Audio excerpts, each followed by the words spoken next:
Let's start with this. All right.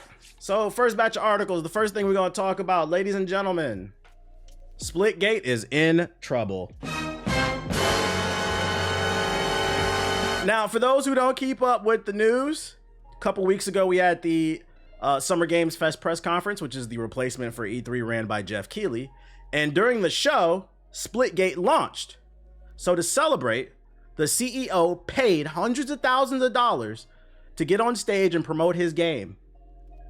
And instead of using that money and that time wisely to say, hey, we got this cool new game, it's free to play with crossplay, come check it out, we got new game modes, da-da-da-da-da-da, he spent half the time shitting on other games and the other half wearing a hat. A hat that looked like a hat people wear that currently got us involved in this new war in the Middle East. Now, it didn't say make America great again, but it was a parody of it, and I think it said make FPS great again, and that pissed a lot of people off. So naturally, he had to go on social media and defend himself and say this wasn't my political stance, da-da-da-da-da-da. And regardless, if you feel like people are too sensitive or whatever side of the political aisle you're on, one thing I think we can all agree on is, and I'm just going to give you guys some advice if you ever want to create your own business. If your goal is to make money, shut the fuck up. Just focus on making your money, putting out a good product, because what he did came across as tone deaf. He may be telling the truth. He may not be a Trumper, but it was very tone deaf. Just focus on your product. So what happened is after he wore that hat, he got a lot of backlash on social media, and it kind of made the launch of Splitgate 2 stumble out the gate, which is unfortunate because I played the game. I played the game for several weeks in a row on stream, and I'm going to be honest, I like the game despite of what happened. I'm not going to change my opinion on that. Like, I like the game. But the people who didn't try it, they say fuck him now. And on top of that, they had some controversy around the bundles, the microtransactions in the game. It was like $120 or something like that for the bundle. They had to drop the price down. So between the price and the politics, people was not fucking with this game. And I guess the numbers are not where they need to be, because according to this article, Splitgate's rough launch leads to layoffs, and the boss is now not taking a salary. Splitgate 2 developer 1047 Games has revealed that it was made a series of job cuts. This comes just 2 weeks after the launch of Splitgate 2 and suggests that the game is not performing as well as projected. On top of this, 1047 co-founders Ian and Nicholas say that they will not take a salary as post-launch development of Splitgate 2 continues. If I could add something to that, to be fair, I'd argue you can't take a salary when you're not making any money. So you're not impressing anybody, nigga. You don't have us. You have no money. The studio says that it's still committed to building the game forward despite the layoffs, which is unfortunate. Today, we parted ways with a small group of valued 1047 game team members, reads a statement put on the company's LinkedIn page. We're sad to see our teammates go, and we are actively working to help them secure new opportunities. Further, our co-founders Ian and Nicholas have opted to not take salaries as we lock in to deliver the next phase of the project. That's right, ladies and gentlemen.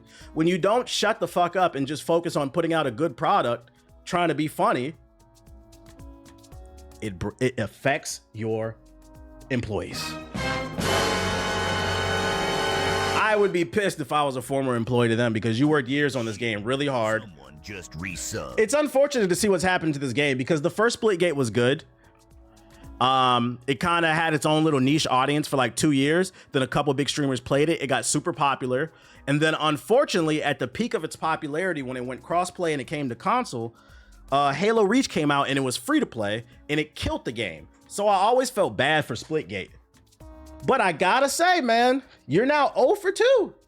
And this time is your fault. I can't feel bad for you. So there is a lesson to be learned here, jokes aside. I don't care what you want to do in life. If you want to be a psychologist, a doctor, you want to have a law firm, you want to write your own comic books, you want to have a hardware store, a lemonade stand, whatever business you want to have in life, you should probably shut the fuck up. Just focus on making a good product and stop trying to be funny. This is the worst thing about the internet, man. A lot of y'all think y'all funny because you got a couple retweets off a joke you stole. Guess what, nigga? You're not.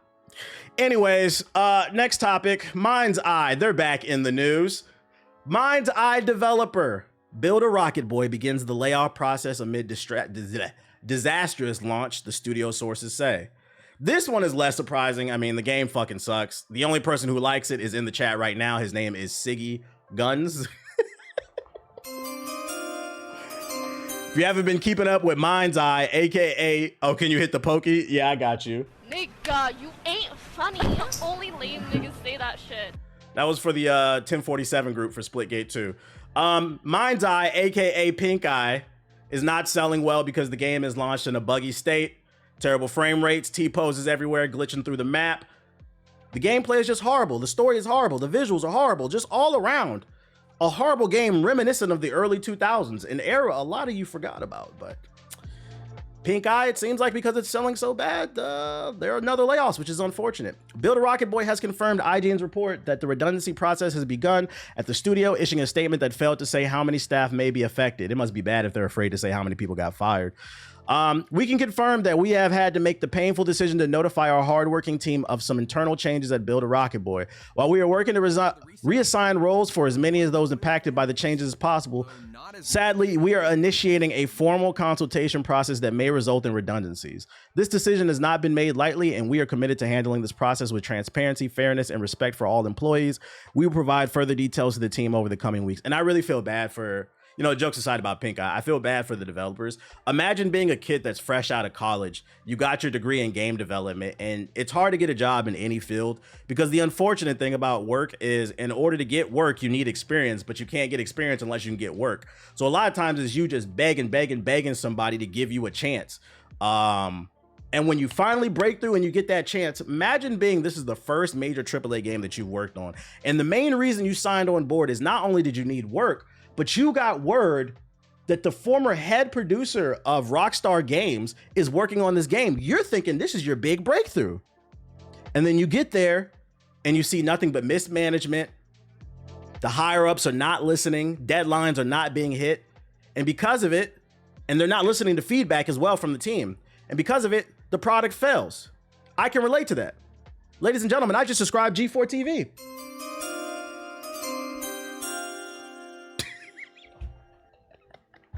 The launch of MindsEye has been a significant milestone for Build a Rocket Boy, but we know that we still have a lot more to do to grow our community in the coming years. The challenges we faced have only strengthened our resolve. Yeah, whatever, bro. I hope the people who did get laid off find new jobs, man. Jokes aside. You never want to see nobody lose their job, especially in this economy, man. We got to pay these bills, dog. But it is what it is. Next story I got for you. What's the name? There's a new zombie game that's coming out called The Blood of Dawnwalker. It's made by some former developers of The Witcher 3. They left that studio and created their own studio, and this is going to be their first game. Kami's got some details about it. It'll be an open world RPG from ex-developer devs, playing both human and vampire form, which greatly affects the story and the world. Directional combat, like, what is KCD2? Pick which direction to attack, defend, or parry. KCD2. What does that stand for? Does anybody know what that stands for? KCD2. I'm trying to think. I was gonna say Kingdom. Is it Kingdom Come Deliverance 2? Okay. How we feel about Kingdom Deliverance 2's combat? Let me know, chat. Separate skills for humans and vampire form in one shared tree. Health only regenerates at night. Makes sense you're a vampire. Eat to heal during the day. You start each night with a bloodthirst of blood that needs to be quenched. I hate it. The combat's fire. It's ass. It seems like it's 50-50 in the chat. I thought y'all loved that game. Y'all was telling me that's a game of the year contender. Choose from multiple different approaches to complete a quest. Large towns with interactable NPCs and dynamic hints and events that can lead to secret quests and treasure. Depending on what. So wait, why do y'all love Kingdom Deliverance 2? Because y'all was trying to get me to play that shit. And now I'm seeing mixed reviews. Depending on what form you're in and the choices you make, the outcome of the quest greatly varies. No two playthroughs will be alike. Vampire mode can climb rooftops and has more traversal abilities. Quests must be completed within a certain number of days. Fight against both human and vampire enemies, and it's releasing in 2026 for console and PC. We have an overview video right here. We are gonna put this on fucking 1.2. Let's check it out. This is more positive news. New IP. Game is top tier. It's amazing. It's grounded. It seems like for the people that love it, it seems like Kingdom Come Deliverance 2 is an acquired taste. It's not for everybody, because the people who like the game in the chat, it seems like you really love it, but the people who hate it really hate it. It's no in between, which sounds like, in my opinion, that's a game you should get on a Steam sale, because that's a big risk. You don't know if it's not a universal thing. But I wouldn't call it ass then. It's an acquired taste. All right, let's do it. Let's fucking do it.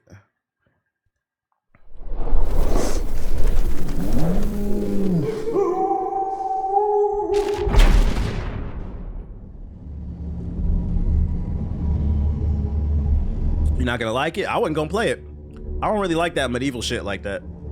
There's exceptions like The Witcher 3, but usually I don't like that stuff.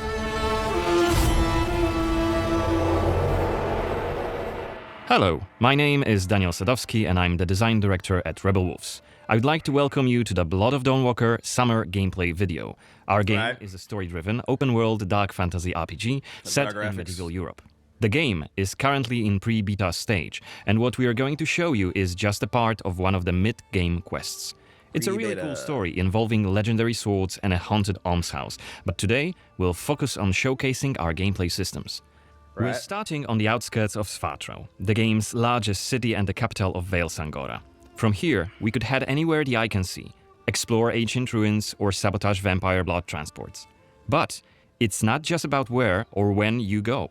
It's also about how you approach the main quest and shape the story, making each playthrough. I pray it's something, because they just showed a big open world. I pray it's something in this open world to do, and it's not just me riding around on a fucking horse, because I'm tired of that shit. Uniquely your own. For now, we're following the road. Cohen is on his way to the city's cathedral, chasing leads about... Does this game seem dark to y'all? ...to be hidden in its crypts. But first, we'll have to deal with some bandits who camped out by the main road. Traveling through Vale Sangora is never boring. The world is dense with quests, random encounters, and locations steep in lore. This will be a great opportunity to show you our combat system. Our goal was to make the player feel like a real swordmaster who closely observes his enemies. We'll begin this fight by using acrid dust to stun. Oh no, this looked like a mix between Batman Arkham and kind of like Mass Effect. One of the enemies. Now, when you attack, you choose one of 4 directions. Up. What game is this? The Blood of the Dawnwalker. Hit the opponent where he's unable. It's a new IP from some former developers of The Witcher. And similarly, when defending, you have to take note of the enemy's intent and the direction of the attack. On the left side of the screen, Witcher 3 combat vibes type shit. You have activation charges that will be filled in with each successful attack, block, and parry. Once they are full, you can use one of the active abilities which allow you to take a more tactical approach to fighting. We started the fight by throwing some acrid dust. And now let's cast Burning Blood. It's a hex which boils the enemy's blood and burns their skin, dealing physical damage over time. He throwing booty dust in people's face. That's kind of fire. Let's use the final activation charge to cast the artery attack, which actually dismemberment decapitated the last opponent. Our hero quickly dispatched the bandits, so let's loot a few items they've left behind and open the inventory. Shout out to Ethan with the sub. First of all, let's replenish our health by eating something, and then take a closer look at this cool-looking weapon we just picked up. Ah, it has better stats than our current weapon, so let's equip it right now. Yeah, but is the We've drip also good? leveled up, so let's use this opportunity to spend the newly acquired skill point in one of Cohen's skill trees. The skills in the Blood of Dawnwalker are divided into 3 trees, one for human, one for vampire, and one shared between the 2. We also have an active abilities panel. We can use it to unlock additional abilities to use during combat. Note that during the I hope this game lets you like bite anybody you want, because I'm not gonna hold you. If you can play a vampire game where I could just run around town and suck off everybody, that'd be lit. day, the health bar is not regenerating. You need to find consumables like the one we've just eaten. The hexes we've just used also consume some of Cohen's health. Be aware of that. The way our magic system works, there's always a price to pay for manipulating reality. But we can make it sting a bit less. Let's said what I level up said. the frugal witchcraft skill, so next time we'll cast a hex, it'll consume fewer of Cohen's health points. Now that we've wrapped up the encounter with the bandits, we can be on our way to get inside the city. Right now, Cohen hasn't done enough to ruffle the Vampire Lord's feathers, so the gods will just wave us. Where did Juke join in this But the game? more damage Wrong it time does, the period. more suspicious and aggressive they'll become. So when you play the game yourself, you'll have to decide whether you want to challenge the vampires openly, or lay low until you're ready to strike and surprise them. So it's almost kind of like Infamous. Like if you take the darker path where you're playing vampire more, like people will notice and they'll be more suspicious of you. It's even bigger than I remembered. And it's grander than before. They're putting in new stage. How I feel about Game 7 yesterday? Unfortunate. I see a lot of people on Twitter saying that OKC's ring is fake. I'm not gonna say it's fake because I mean they did play a good series, but it does put like the Game 7 with him getting injured right at the beginning of the game, and the game was really close, and then he got injured and it got out of control. It's hella unfortunate. You kind of got to put an asterisk next to it. I'm not gonna call it fake, but it's like sucks, you know. It sucks. I was rooting for the Pacers. Glass. But Kanyaz doesn't deny. Yeah, he started hot too. This is the rich district of the city, Silberkreis. There's also Altenmarkt, Neustadt, and the Middens. Each of the boroughs has its own feel and character. Get your stinking ass out of here. Yeah, injuries are a part of the game. It's like it's not OKC's fault. I will say that series exposed who's real basketball fans and who's not. Because regardless of who you were rooting for, that series was fucking great. If you like basketball, that was a great series. Looming high over the city is Drensis' castle, Greifberg. He took it over when he slaughtered the human ruler of the valley, Skender. Now shout out to Flame with the sub. Shared with you earlier in January this year. In order to complete the best finals since 2022, family, you'll have to storm the. Shout out to SGA putting Chet Holmgren in his backpack. That nigga sucks. Alone or with help from friendly NPCs. That man is inconsistent, boy. Right now, if I never seen somebody 7'3" under the rim miss so many easy ass shots. I think I seen him miss a fucking alley oop too. That means you have to. That nigga put him in his backpack. Yo, shout out to Virgil with the sub. Appreciate it. He's timid. Like if Chet develops a mid range, he don't even gotta have a 3. If he develops a mid range, kind of like Dirk, back to the basket fadeaway type shit, and he's got good rim protection, OKC's gonna be unstoppable. But SGA put the team in his backpack. Oh, let me. I just want to. Chill, we gotta push the Chet agenda for nationalism. And it's not that kind of inn. Let's check the map. The cathedral is really close. There's plenty of other places to see and things to do here. A couple of inns, a medic, a blacksmith, an armorer, and other merchants. Big ass open world map. Oh my lord.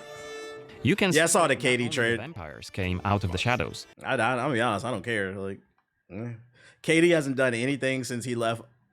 Like, I feel like KD kind of, I don't want to say ruined, but he definitely kind of put his legacy kind of down there. He didn't do nothing before playing with Curry, and he hasn't done anything after. But Curry did win afterward. Like, it's tainted, yeah. Like, you're going to another team, that's cool, but like, they got a good roster, Houston, with Sangoon and now and KD, but he's just not a leader to me. I don't believe it. This creature on the right is called an Uriash. Look around, especially at night. Yeah, Min Thompson is cool, yeah. Lots to fear, not just the vampires.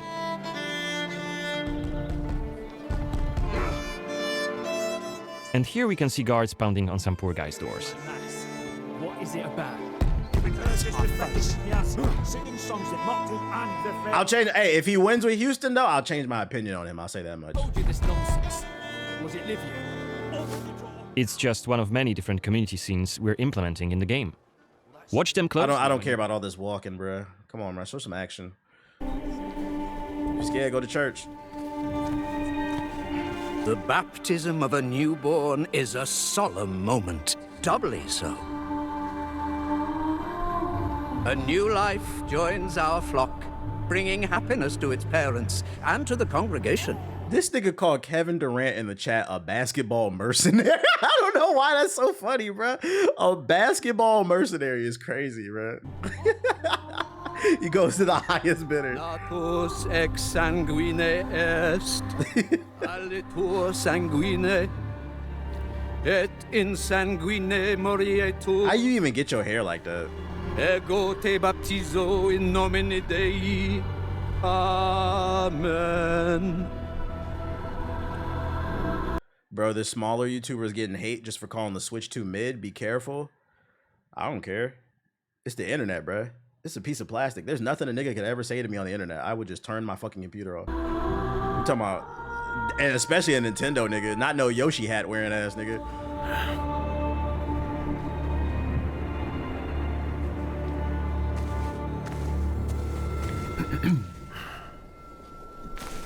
No, he wasn't talking about me, nice. He wasn't talking about me. Don't I know you from somewhere, young man? Laslia, maybe? The graphics are alright. Okay, so you get to choose what you want to say. Am I? Perhaps. Perhaps. My memory isn't what it used to be. Come with me. I'll take your confession. Thank you, but I have no need for confession. Ah, so you deem your conscience clear? I wouldn't go that far. His hairline is crazy. I'm sure you're a busy man. Yeah, he went to the barber and said, just leave the hairline. Like, what the My fuck? soul shouldn't be your priority. I won't press the matter. You are quite correct. I have many other duties to attend to. But please remember that in order to be saved, we all need to repent. Let me get a bowl cut, just the brim. That's fucking funny, bro. Nigga, middle of this nigga head cold as hell. You, Cohen?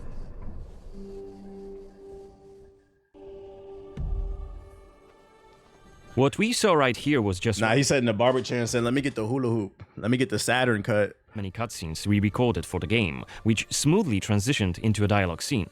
We used cutscenes to highlight key scenes or showcase interesting bits of lore. Like this blood baptism. Creepy, isn't it? The core feature of the Blood of Dawnwalker is the dual gameplay loop. Remember, Cohen may be a human during the day, but he turns into a vampire at night, and has a different set of skills at his disposal. And this is just one variable that affects our quests.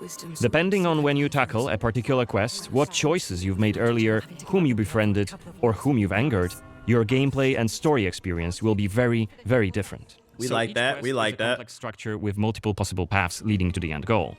We maximize players' freedom and agency, offering you a narrative sandbox to play in. I wonder what secrets may be concealed up there, just beyond Cohen's reach. And how do we get there? It's impossible to do during the day, but come night, it's an entirely different story. Let us explain what we mean by taking our current quest as an example. Our whole Kage, so start twerking to confuse the new viewers. Yo, shout out to Kate out with the big raid. Appreciate you, big dog. During the day, we got inside the cathedral without any problems, since it's open for all to see and Cohen doesn't yet stand out from the crowd. The scaffolds, though, are outside of his reach. But climbing them won't be a problem for the vampire, who has many more exploration abilities at his disposal. Bear in mind, Cohen has not completed the quest yet. He said what he said. What's more, there are still a few clues to be found in order to solve this story. I hope the parkour on the buildings is fun. Sandbox also means that we may completely abandon this quest. Like, how does he move? To defeat Brensis. For today, we're focusing on the gameplay part, so let's... Like, I want to move like Morbius. Did y'all see the movie Morbius? The way he was like teleporting and shit? Can we do that on buildings? That'd be fun. See how we could tackle this particular quest during the night. We're starting right after dusk, as a vampire, on the rooftops of Svartro. Right now, we have look, it's 2 days left janky. to complete this goal. This counter is always displayed, and you'll be... Nigga, ain't nobody watched it. I watched Morbius.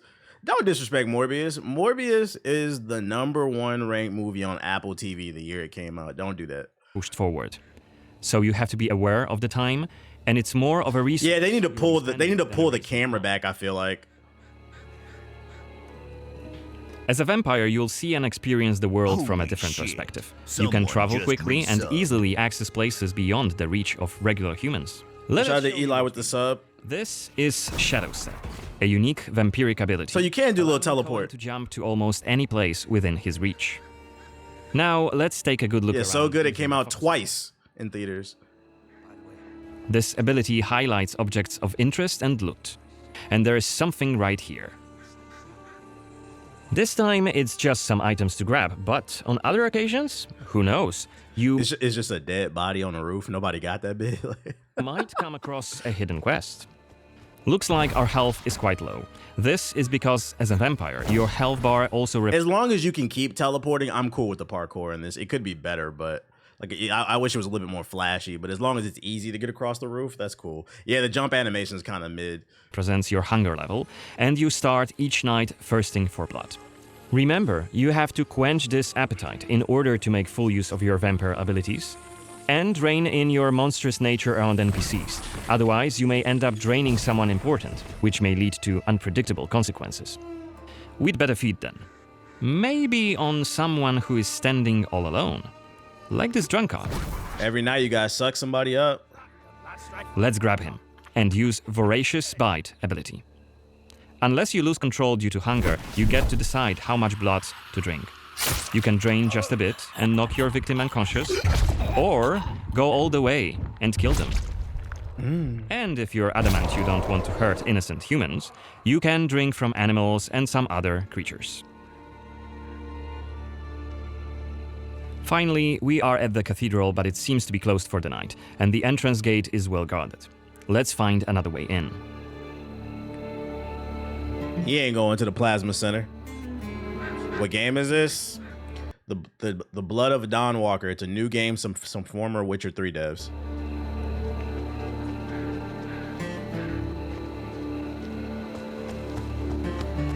Shadow Step is not the only vampiric ability you're gonna learn during your playthrough.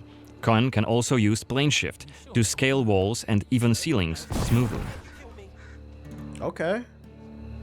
This will allow us to explore every nook and cranny of the cathedral. Spider-Man. Blood to blood.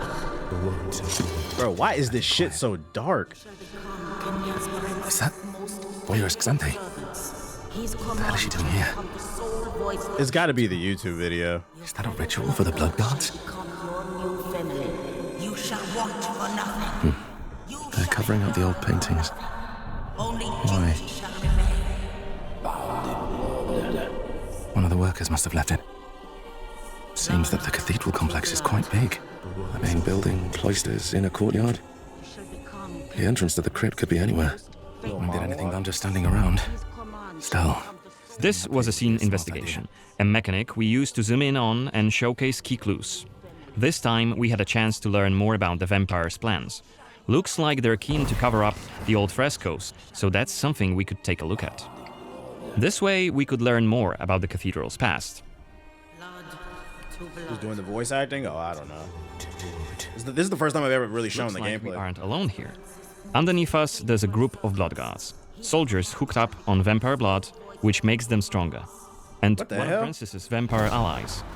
It's Xanthe, the oldest vampire in Vale Sangora, and quite a powerful lady.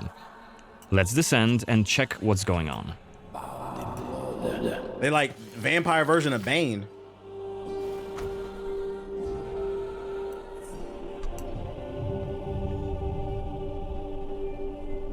Don't think I don't see you skulking in the shadows. Come out. So they about to have a suck off. Shout out to Jers99 with the sub. My task. Loyal fan base. Who are you? Not as loyal as Amy's dumbass is to me. It doesn't matter. Very well. I don't have time for interruptions. Let us dispose of him. Quickly. You've withstood it. Fascinating. Yeah, they gotta pull the Cohen camera is back, using his man. claws to attack when in vampire form. Blood guards are dual-wielding opponents. Their attacks are pretty strong. Of course, even when fighting with claws, combat is still directional. You can't see the other enemies because the Cohen can camera's still too use his close. sword as a vampire. You haven't lived alone. Ooh. Only after defeating all three of the blood guards, Xanthe deems Cohen worthy of a challenge, and she descends to face him. She uses her blood control powers to cast a multitude of attacks, like her blood whips that hit Cohen from left and right. Xanthe is protected by a powerful I'm confused. If I'm a vampire and she whips me with blood, wouldn't I like that? Like, why would that hurt me? vampire ability. Once her stamina runs out, Cohen will have an opportunity to strike and deal some damage. But be careful, cause Xanthe is quick to counterattack and she will also try to restore her blood. Meanwhile, It's look at period the blood, indicator yo, just chill. for her health and stamina. It's a timer for the boiling blood skill that you've seen in the CGI trailer. So, if we don't hurry, the timer goes down to 0 and Cohen will eventually explode. And we're dead. Remember, we were all That was a in crazy here, death. and Xanthe is one of the game's most punishing enemies. What the fuck? It's pre-beta footage. I'll say I see the potential in the game. The combat looks cool, but they got to pull the camera back, and then like they got to clean up the animations like on the parkour and stuff. Yeah, I'm like 50-50 on it. I got to see more gameplay. It's still early development, but like I see the potential in the game. The voice acting is already good and the story seems interesting. And like, we'll keep an eye on this one. It looks interesting. The voice acting sucks at the moment. That didn't bother me. It was just like, okay. Dead Man Wonderland type of shit. I hate the camera. Yeah, pull that shit back so we can see more of the action. It looks okay. We'll keep an eye on that. So that, yeah, the name of that game is The Blood of Dawnwalker, made by some former Witcher devs. It's got potential. It's got potential. New IP, new IP, new IP. Other news I got for you in this batch of articles. Sonic Racing Crossworlds officially reveals Nickelodeon collaboration. Who's ready for Shoshonic? Time to slip ahead. Yeah, where to next? He's back. Shadow and Maria. Thank you. SpongeBob confirmed. So the rumors are true. Patrick's there. Bye-bye. Fucking hate this job. Shit, this might be more fun than the Mario Kart. I like the last Sonic Racer.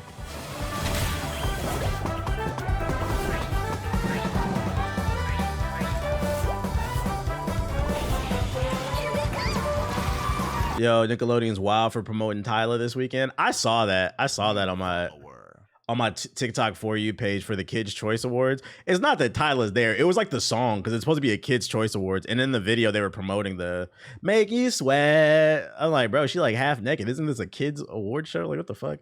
So it's not the artist. It's just what they promoted. It was kind of weird.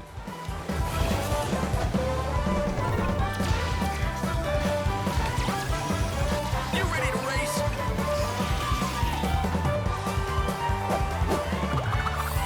Shit, they gave The Weeknd a song for singing about coke. You're right. It's not the same Nickelodeon. Ninja Turtles? Hey. I thought they would have showed more besides SpongeBob. Oh, okay, Ninja Turtles, Avatar. Man, show the gameplay. Available September 25th. Yo, September is stacked. Okay, so it has been confirmed they're gonna have Minecraft Steve, SpongeBob and Patrick, the Ninja Turtles, and Avatar Aang. But if you pre-order today, you get the Werehog pack and Sonic Prime characters. That's where Tails is dressed like Dr. Ock. But the Werehog, one of the classic Sega games. Pre-order today. Anyways, looks cool. Persona's in the game too. That was a rumor? Chicken jockey. First image of the Xbox Quest 3S leaks online. We have a new VR headset coming for all 2 people who still care. An image of the Meta Quest 3S Xbox Edition has surfaced online, seemingly confirming today's rumor that a new announcement of the device will come in the next week. Update, Insider Gaming has independently verified that the Xbox Quest 3S has already been sent to some retailers, so it's already floating around. Xbox has been on a massive multi-platform push, recently announcing its Asus ROG partnered handheld console and confirming a partnership with AMD for the next-gen console now. Meta Quest 3S Xbox Edition packaging leaks online. Image shows on Twitter. Let me see. Oh yeah, looks like it's real. Is it just an Xbox branding? A few hours ago, details of the new Xbox Edition Meta Quest leaked online and reportedly will cost $400 and feature 3 months of Xbox Game Pass and have 128 gigabytes of storage, according to the source. So it's just Xbox branding and it comes with a Game Pass. I mean, I guess that's cool if you're interested in VR. I mean, you get Game Pass with it. Since we're on the topic of fucking Game Pass, you know what I would have wished I said, and I just remembered when I was watching back the video when I was refuting the points of the guy that was talking about how modern gaming is ass. I wish I would have brought that up too. I forgot, but like another reason modern gaming isn't ass is Game Pass and then the PlayStation Plus, their version of Game Pass. Man, if I would have had that shit when I was a kid, it's very fascinating to me that people will get on the internet and hold up a phone to their face and say modern gaming sucks. There's nothing to play when you can pay $10 a month and get hundreds of games for free, damn near. I'm like, bro, and then you go on to proceed and say that gaming sucks because there's not enough games with balls and guns in it, bro. Like, I need 20 different basketball games and I need 20 different GTA clones. I'm like, bro, Game Pass is right there. Like, I have more points I just refuted. I'm like, you guys just need to find a new hobby, man. It is what it is. What's the cost? 400. He's gonna say something dumb like we had GameFly and Blockbuster. It's not the same thing because it's instant with the Game Pass. He said there's even decent mobile games. There's even decent mobile games. TBH, I got Game Pass for the Gears beta. Now I'm wondering, should I get Metaphor or Expedition 33? You can get them both. You don't have with Game Pass. You can download whatever you want. It's not like you can only do one thing at a time. You can download it, bro. Just play. They don't play games for real. They just want to complain for views. It is what it is, man. Single-handedly getting through the work shift. What up, DJ Live? Could make a video on why gaming is not being dead. Gaming's biggest problem is capitalism and greed. But in terms of variety, it's more variety than ever, I'd argue. Monster Hunter Wilds hits just 18% rated on Steam, drops to mostly negative reviews. Guys, what happened? I remember people were saying this was going to be a Game of the Year contender, and it seems like people don't like the game. Me personally, I thought it was cool, but I didn't feel the need to grind for more monsters and like armor. I felt like it was a little redundant.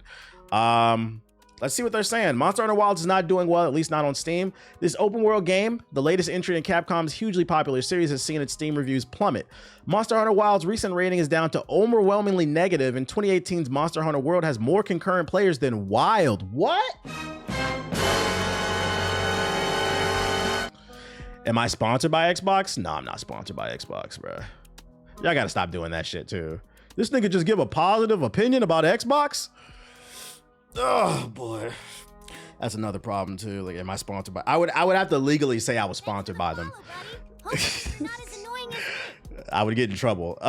So what's going on for Capcom and Monster Hunter Wilds? While is this monster dispatching open world game disliked?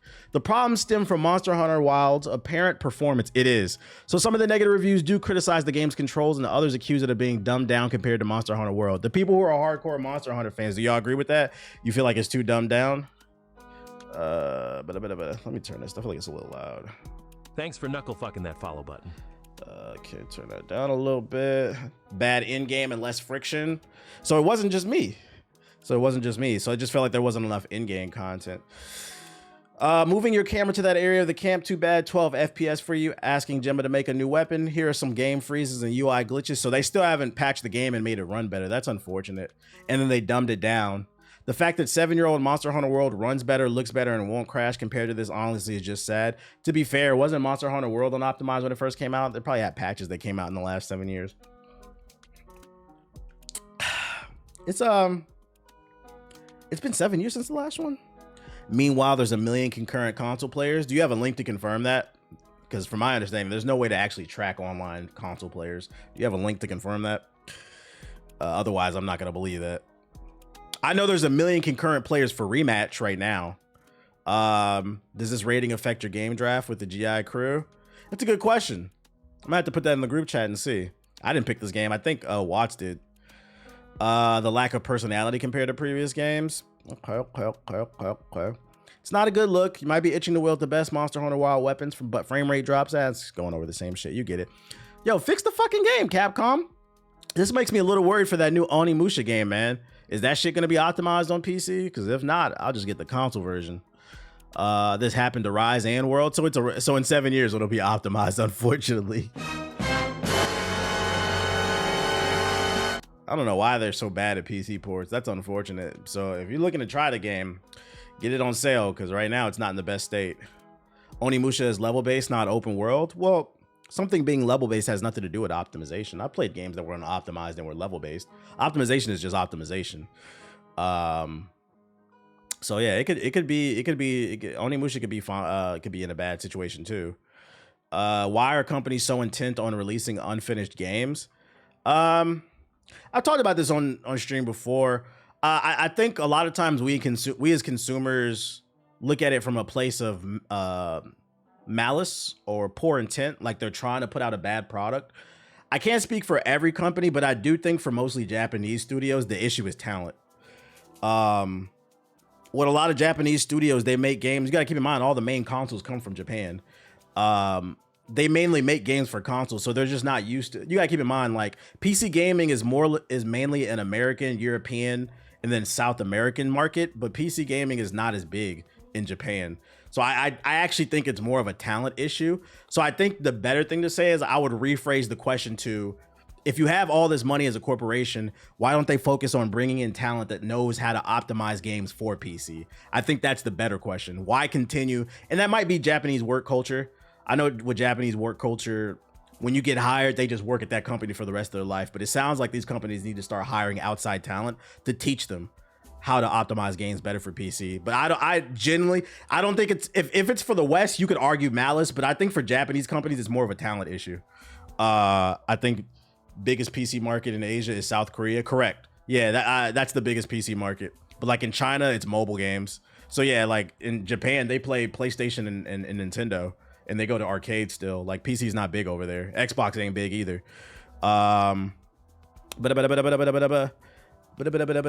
Like Bethesda releasing that. Like, yeah, you could say Bethesda has malice and poor intent because we have a ton of data that shows they don't give a fuck. And the reason, to be honest, they don't give a fuck is because y'all fix the game. I'm gonna be honest, if I was Todd Howard too, like the head of Bethesda, I wouldn't fix my game either because I know you niggas gonna fix it. You're gonna bitch about it, buy it, and fix it. So why do more work? But unfortunately, dick riding is not a proper form of transport. They still making websites like it's 95 in Japan. Yeah, so I think it's more of a cultural issue. That's why. Will they figure it out? I hope so. Otherwise, just stick to buying Japanese games on console. Don't buy them on PC. People keep saying I shouldn't have to go out of my way to find good games, but what does that actually mean? Scrolling through an endless catalog of mostly good games?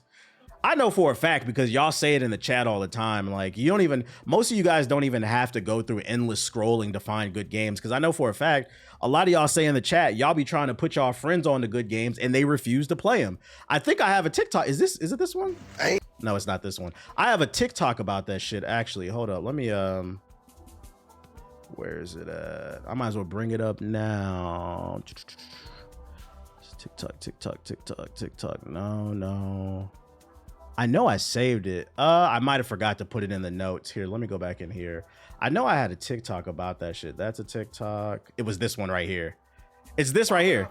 So like that's why saying modern games sucks is disingenuous, having to try to find. You don't have to try to find games.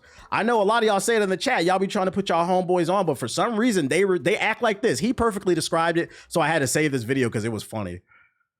I fuck you like that. Trying to convince your homies to play a new game is like trying to baptize demons. I could probably teach pigeons quantum physics before I get my homies on a new game. It's like my friends was born to resist change. You can show your homies a new game that cures cancer, pays rent, does taxes, and they'll still turn around and be like, nah, I'm good. Mind you, these are the same people talking about, bro, it's no games to play. Bro, you buy 2K and Madden every year. Bro, it's no way you bought a console to play the same 3 games. Gamers are the only people on the planet that you have to convince them to do their hobby. You're sitting here acting like I'm trying to... That's such a fucking bar. Shout out to this dude. What's his name? Bad Habits? Go hit him with a follow. That's a bar. Gamers are the only people on earth you have to convince these niggas to do their hobby. Run that back. There's no way you bought a console to play the same 3 games. Gamers are the only people on the planet that you have to convince them to do their hobby.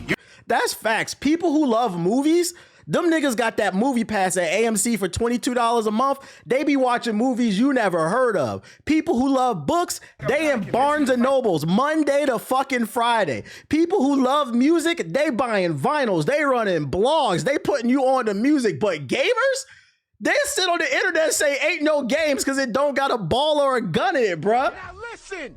That's called motherfucking bars, nigga. You know nothing about I'm mad I never thought of it. That's such a fucking bar. And it makes me wonder, why are we the only ones that do this shit, bruh? Well, not me, you niggas, bruh.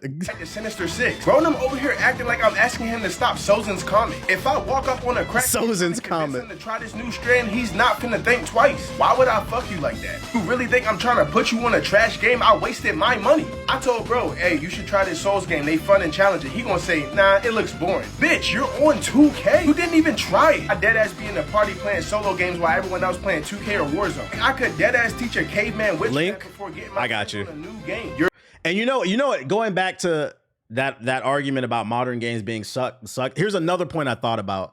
Another reason why arguing modern games sucks, and it's not that case. You guys just need to expand your horizons. Not only do we have Game Pass and PS Plus, but every platform, well, I don't know, Xbox, at least on Steam and PlayStation, there's Game Share. This stream when you could be stalking. I mean, for those on PC, you can share your game library with up to 5 people for free. And you could still play your games. You just can't access the game your friends or family are playing. And they can share their lobby with you. 5 people. If you get a friend group, you guys will never have to pay for fucking single player games if you all agree one person gets this game, one person gets this. It's so consumer friendly. So it blows my mind when people are like, oh, I don't know what to play. Games are too expensive. You don't. And then on PlayStation, you can share with at least one person, I believe. So you don't even have to pay for half of these fucking games. And these niggas refuse to try anything. I'm like, yo, I just think niggas is frauds. Here's the link though. So I thought about it more about what he said. I was like, there's so many angles I could attack this argument. I just don't think y'all like games like how y'all think y'all say y'all do. Y'all like games with balls and guns. New follower. And that's why your argument was there's a lack of variety in the genre of game. Man, this man said, man, back in the day we had NFL this, NFL that. And why? Realistically, right? If you're an adult, the average gamer is 35 years old. Realistically, if there were 20 football games right now, you wouldn't even be able to play them all because you don't have the time. You have school, family, kids, your significant other, even your own personal hobbies, your well-being, your mental health. You don't have the time to play all these football games. Like, what are we talking about? And we know you don't have the time to play all these football and basketball games because the reason I was reading the comments, this is really concerning. Like half the comments, why does he keep bringing up sales? In games, sales do matter. I wasn't talking about the quality of the product. I kept bringing up sales because one of the reasons why there's not 20 basketball games is because you guys won't buy them. That's the reason they don't exist. Now Madden's different because they bought the license for NFL. But beforehand, all those football games that he listed that were out alongside Madden, y'all didn't buy them back then. I was alive back then. Y'all were buying Madden back then. So you're talking about we had so much variety. We had NFL Game Day. You weren't playing NFL Game Day. That's the part of the reason why EA was able to scoop up the license. Y'all didn't buy NBA. It's such a disingenuous argument. Y'all don't play games. And these be the same ones that'll question a girl that says she likes video games. Name every Call of Duty ever. I could just dismantle that argument so easily. They mostly play the same games or whatever their favorite influencer plays. Like Splitgate. That didn't become popular until then. I think the time and the attention it takes is the issue. Friends barely playing a game or care if only 2 hours to hurry up and get on COD. Watch, and I predicted at the end of the year, the best-selling games will once again be Madden, FIFA, 2K, and college football. Top 4 again. But shout out to this creator. Hit him with a follow. Bad habits. That was a fucking bar, bro. This is the only group of people where you gotta beg them to do their hobby. Shit is crazy. And I got one more argument. A third one. Free-to-play games. That's another reason modern gaming doesn't suck. When I was a kid, there was not hundreds of games on Steam, Xbox, and PlayStation that you could download for free and never have to pay a thing. Something like Fortnite, when I was a kid, would have been fucking mind-blowing. That's why I understand why the kids don't get off that shit, bro. Obviously, people are buying skins, but you don't have to. You don't have to. We had demo discs. That was it. And that demo disc was 30 minutes to an hour at best. Like, what are we talking about, bro? I think it's just nostalgia. Motherfuckers didn't want to play baseball games. Yeah, that's why there's only one, MLB The Show, I believe. It's a crazy time. It's a crazy time. I think it's just nostalgia classic. People getting older and they looking back at their childhood a little bit more fonder than what it actually was. The demo disc used to go crazy. They used to go crazy to some degree. Facts. So that's the first batch of articles that I got for you. Facts, as much as I hate them, there are a few that are legit good, especially. Yeah, like, that's why I'm gonna be feeling bad for you fucking broke ass PS4 niggas, bro. If you just save $50 a month, you can get a fucking PS5 in like fucking 6 months, dude. And the crazy part is, like, when I was a kid, you had to save money for the console and the game. And then when Xbox Live came out, you had to get the Xbox Live too. Half these free-to-play games don't require Xbox Live or PS Plus. So all you need is the console. And you got about 10 different free-to-play games that you could play until you save enough money to get a different game. But I don't want to hear about modern games as ass. The modern business practice of gaming is ass. That's a whole different conversation, but that has nothing to do with gaming.